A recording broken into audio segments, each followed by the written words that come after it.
All right, getting things set up for the next one. All right. So the next little topic that I want to talk to you about today is conclusions. So just like the introduction opens the speech, gets the audience want to listen to you, gets them kind of warmed up, the conclusion is where you wrap everything up and you get the audience prepared for the end of your speech.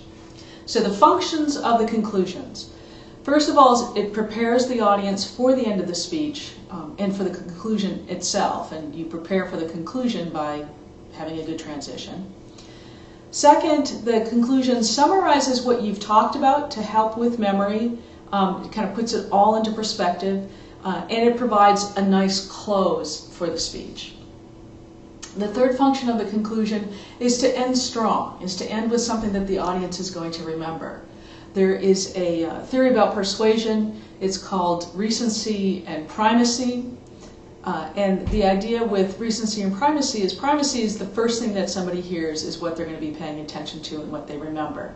And recency is the last thing that they hear is something they're going to pay attention to and remember. So primacy means your introduction should be strong. Recency means you want your conclusion to be strong and to end with something strong. And finally is, if appropriate, you want to have, this is where you can have your final appeals and challenges to the audience for them to do something. A good example of this is to listen to the very end of Martin Luther King Jr.'s I Have a Dream speech. He's got a lot of kind of appeals and challenges to American people and to the American government about what should happen. And I'll provide some other examples too. Okay, so composing the conclusion, when you're thinking about actually writing your conclusion, you need to do this at the same time as you write your introduction, meaning you compose your conclusion after you've already composed the body of your speech. You've got the body all worked out, and then you're like, okay, so how am I going to start it and how am I going to end it? The second thing to think about with composing your conclusion is you want to avoid using any new information. Okay, so the conclusion is not the time to start sticking in things like, oh, and another great idea, and oh, this is something else I found. And no, the audience is kind of shut down their critical thinking part when they hear, so in conclusion, or to finalize my speech, or as we can see. That's a signal that you're going to the conclusion, and the audience is kind of relaxing now and getting ready for your speech to end. So if you've got important information and you include it in the conclusion, the audience is like already shut down in many ways. So they're not going to pay attention to that, and they're not going to listen to that. So information that's important to building the information or your argument needs to be in the body. Nothing new in the conclusion.